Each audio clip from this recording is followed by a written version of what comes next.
Boa tarde a todos.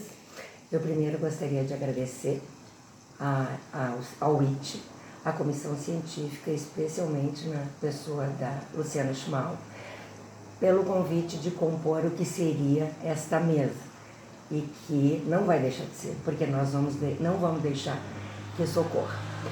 Então, eu também queria falar da minha satisfação de participar com a Eluz, que foi minha colega de formação e de quem eu tenho especial carinho.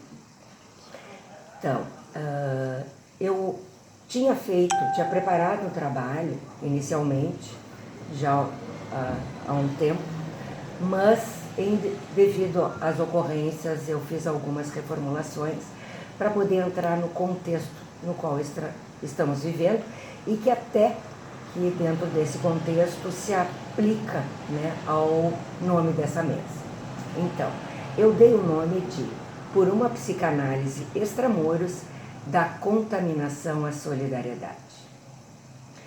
Tendo atravessado continentes e atingido todo o planeta, a pandemia que vivemos é a prova mais recente da incontornável globalização. Nesse sentido, o Covid não pediu licença e não apresentou passaporte para entrar em nenhum país. Não pôde ter sua entrada barrada e chega como um invasor silencioso que causa devastação por onde passa. No entanto, positivamente, também através dessa globalização, somos capazes de não nos perdermos um dos outros, de usarmos os meios tecnológicos que o progresso providenciou para seguirmos juntos, apesar de geograficamente afastados. Por conta dessa situação, que consideramos puramente traumática, fomos convocados abruptamente a abdicar do convívio social, familiar e do setting analítico, e confinados ao isolamento, em nome de proteção recíproca, seja de amigos e parentes, dos nossos analisandos, seja de nossos semelhantes que desconhecemos. Fomos invadidos por um terror sem nome, que se apresentou sem se fazer representar, gerou angústia e adulterou o registro da temporalidade, paralisando nossos movimentos, deixando-nos temerosos de perder nossos referenciais e nossos lugares no mundo, na cultura. Fomos obrigados a deixar a zona de conforto de nossos consultórios e entrarmos na intimidade das casas dos analisandos, bem como deixarmos eles entrarem na nossa intimidade, cruzando as fronteiras tecnicamente estabelecidas pela neutralidade e abstinência, já que somos todos vítimas do mesmo trauma. Em outro momento histórico, pela ameaça à sua vida e à de sua família, infundida pela perseguição nazista, Freud foi movido a deixar a Áustria e migrar para a Inglaterra. Não fosse a proteção de Marie Bonaparte e o reconhecimento que já conquistara. Ele e sua família teriam tido destino comum a 6 milhões de judeus na Segunda Guerra. Hoje, a guerra é outra. Mas ao tempo em que destrói, propicia a união de esforços na ciência para encontrar um meio de frear este invasor que não é sujeito nem objeto, como disse Luiz Martin Cabré, psicanalista residente em Madrid, em um webinar promovido pela ilha. No nosso ofício, é pelo uso da palavra que transpomos fronteiras psíquicas, para ligar os afetos perdidos de representações antigas. Estamos, porém, todos rendidos ao inimigo comum, sem palavras, analista e analisando para traduzir o traumático. Sabemos que não será agora que seremos capazes de dar sentido para a brutal aptidão desse desconhecido para afastar e desconstruir. Se, até há pouco, o inegável e irrefreável avanço tecnológico não era suficiente para aproximar as pessoas e os povos, a presença de um inimigo comum nos faz usar todos esses instrumentos para não deixar que esse representável nos separe de fato. Esse avanço hoje se mostra capaz de incluir também muitos semelhantes que se encontram em estado de exílio de toda ordem, social, econômica, cultural e, consequentemente, psíquica. Porque hoje estamos todos exilados, uns dos outros. Em Mal-Estar na Cultura, Freud, 1930, refere que o sofrimento nos ameaça a partir de 3 lados: do próprio corpo, do mundo, que pode se abater sobre nós com forças destruidoras, e das relações com os outros seres humanos. Esta última fonte seria, segundo Freud, aquela cujo efeito é mais doloroso.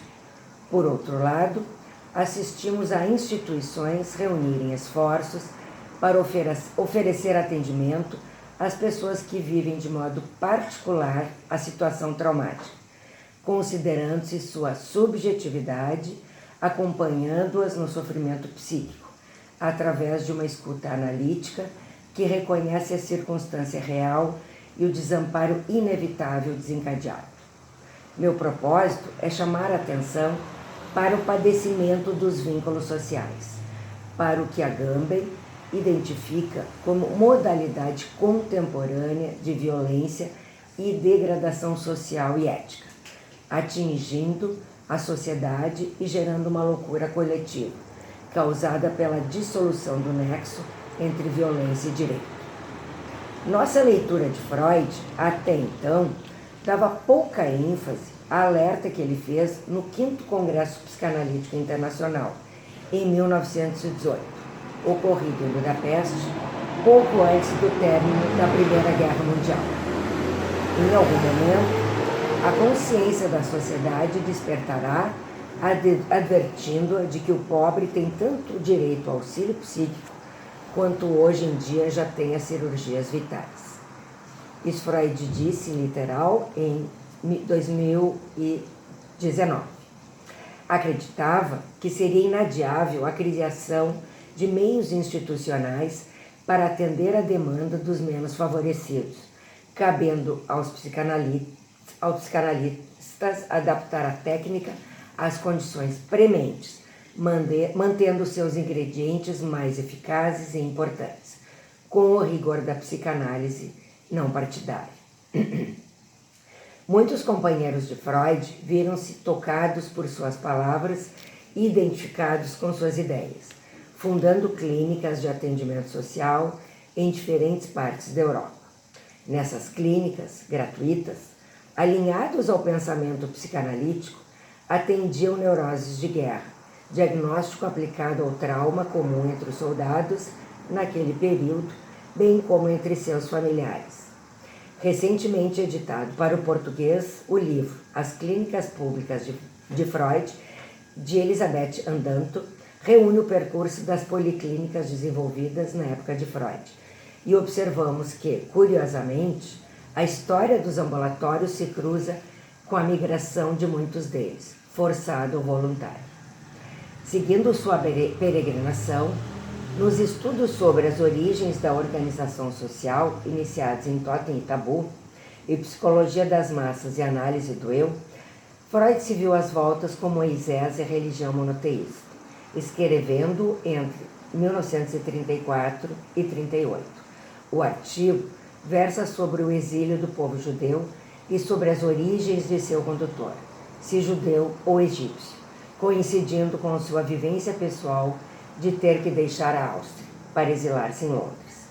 Viveu, assim, a condição de exilado, sentindo-se um judeu errante, estrangeiro em sua nova casa, como Moisés.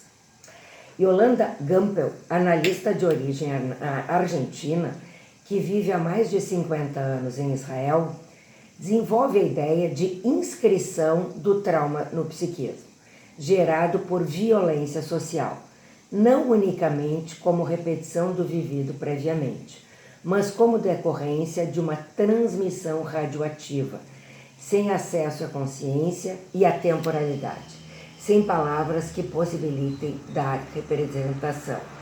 A metáfora da radioatividade é utilizada como forma de compreender a catástrofe imposta pelo homem a outros homens. Para ela, a identificação radioativa circula de forma imprevista, não se refere a uma pessoa em particular, opera à distância, modifica as relações entre os indivíduos e entre os estados, e seus efeitos não se limitam a um tempo fixo. Certamente, sabemos que nenhum de nós sairá dessa vivência que estamos passando da mesma forma como entramos. E esse texto da Gamble parece bastante apropriado para o momento que vivemos. Ele pode ser consultado na internet, que é um texto que eu tenho usado em grupos de estudo nessas 2 últimas semanas. Pensando em nossa clínica, quantas pessoas que nos procuram encontram-se em situação de exílio e isolamento psíquico, à deriva no mundo caótico, traumatizadas pelas agressões aos seus desejos, reeditando espaços vazios de desamparo psíquico primário, que podem retornar como fantasma perseguidor? Ao não saber o que buscar, vão atrás do que já foi vivido, caindo na emboscada da compulsão. Na clínica, aparecem sob a sigla do silêncio, silêncio ruidoso que denuncia um segredo daquilo que constitui sua existência. Que posição adotamos frente a situações de desamparo extremo, acompanhado de um sentimento de desesperança descrito como uma perda de sentido na vida? O que nesse momento temos que trabalhar dentro de nós e com os nossos analisandos? Frente a uma cultura de desapropriação da subjetividade, somos convocados a ampliar a escuta e discernir o discurso paranoico e ameaçador de circunstâncias que atingem a sociedade e geram uma loucura coletiva, sob a ameaça de um inimigo comum. Diante dessa realidade, deparamos-nos com a necessidade de ampliarmos nosso espectro de ação, de defendermos uma psicanálise extramuros. Compete-nos sair da zona de conforto que nossos consultórios representaram, ou, até agora, não é? Ou, nas palavras de Fábio Herman, colocar em prática a clínica extensa.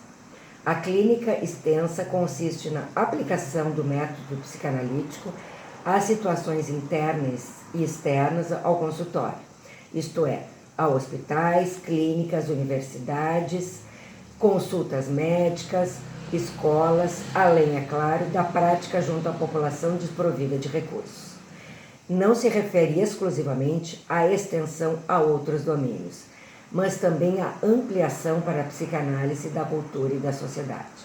Para Herman, o analista que procura encontrar seu caminho na presente extensão da clínica, só contando com a escola que o atraiu, é como se navegasse com um ímã no bolso, enquanto tenta ler a bússola. A agulha aponta sempre para si e o barco anda em círculo. E nesse momento, estamos todos na mesma embarcação. Evidenciando a premência dessa ampliação, testemunhamos milhares de pessoas que decidem entrar em uma embarcação insegura e superlotada, submetendo-se à fome, à sede e ao clima adverso, para realizar uma travessia sem a certeza de chegar à terra firme. De acordo com o relatório de 2018 da Organização Médicos Sem Fronteira, realizaram-se 10.212 consultas individuais de saúde mental e 18.358 sessões em grupo na tentativa de auxiliar e encontrar formas de lidar com as feridas psicológicas. Trata-se de uma massa de pessoas em situação de vulnerabilidade, principalmente crianças e adolescentes que sofrem as consequências do mundo caótico moldado pelos adultos. A evolução dos meios de comunicação nos possibilita acompanhar a rota de fuga. Entretanto, se assistimos a essa empreitada passivamente, como meros telespectadores, o que diferencia, desde o nosso ponto de vista, a realidade desses indivíduos da ficção do cinema ou das séries do Netflix? As grandes tragédias do mundo, sejam quais forem os povos, religiões e países envolvidos, sempre fazem renascer o tema da migração, da abertura de fronteiras, do acolhimento daqueles que, para sobreviver, tomam a difícil decisão de ir em busca do desconhecido, que há de ser melhor do que o conhecido. A este desejo e esperança de mudança interpõem-se as particularidades daqueles a quem cabe a decisão de acolher quem pede abrigo e daqueles que compartilharão todos os efeitos da chegada de imigrantes. Os imigrantes, devido às contingências culturais, religiosas e linguísticas, são, com muita frequência, considerados párias na sociedade a que aportam. Seu desenraizamento forçado constitui, nesse contexto, um passo necessário para preservar a independência de pensar e agir num novo mundo, ainda que siga identificado com suas origens e tente, de alguma forma, manter suas tradições. Não são poucos os que omitem seu nome, sua religião, sua procedência, em nome da sobrevivência. Segundo Bauman e Donskis, o tratamento dos estrangeiros como simples problema de segurança é subjacente a uma das causas do verdadeiro motor perpétuo nos padrões de interação humana. Para eles, a sensação de desconfiança com relação ao estrangeiro, sobretudo pela tendência a estereotipá-lo a partir de lógica e impulsos próprios, é independente de inadequação, manifestações de hostilidade ou violações por parte do invasor imaginário.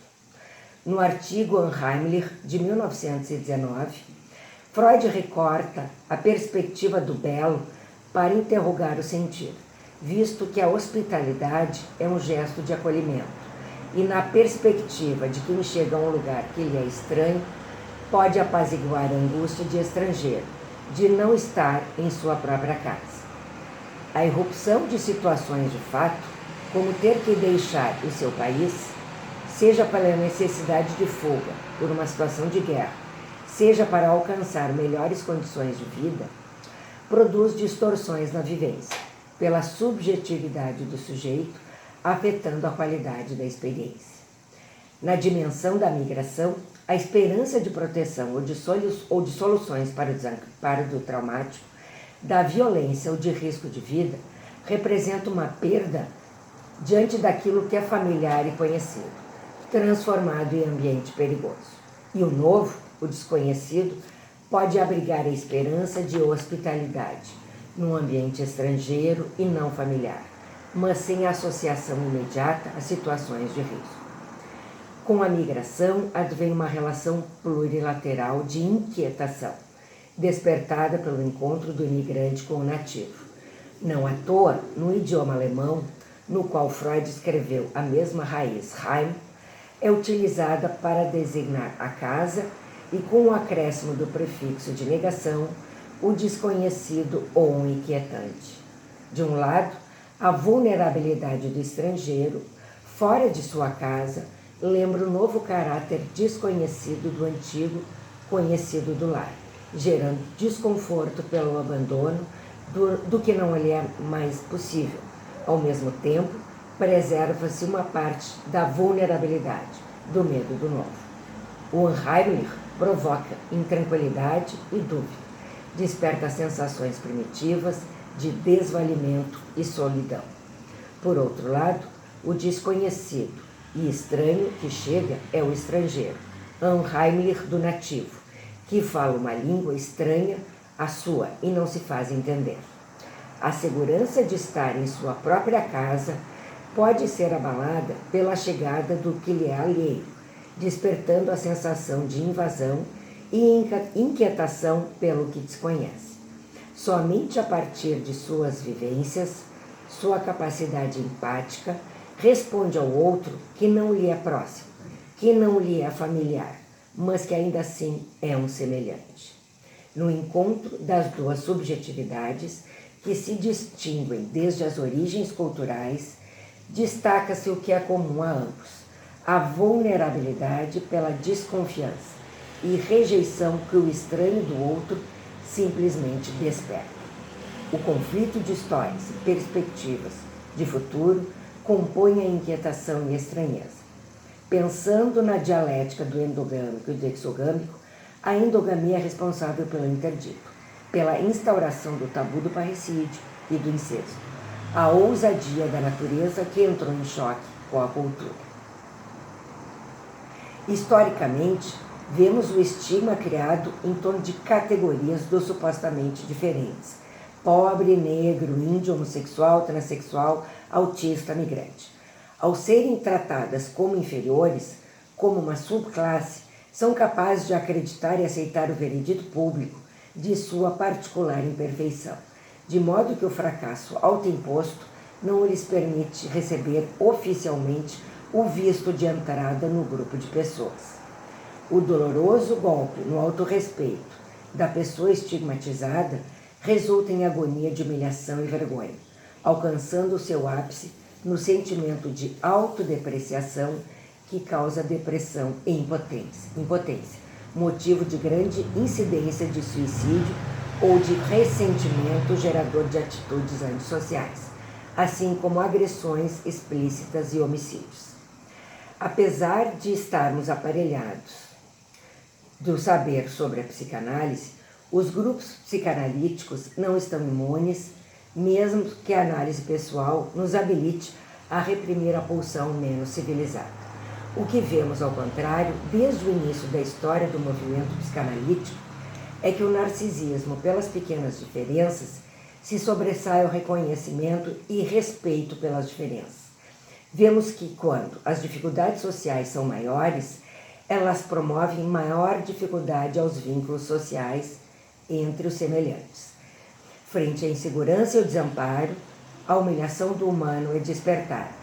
Mas, como Freud disse, no mal-estar na cultura, apesar de ela promover um mal-estar, do qual nós não ficamos fora, hoje não somos mais meros espectadores, a repetir e cruzando os braços e ver a invasão desse irrepresentável. Mas estamos encontrando dispositivos para trabalhar além das paredes e dos confortos dos nossos consultórios. Eu agradeço essa oportunidade de dividir com vocês a minha fala. Obrigada.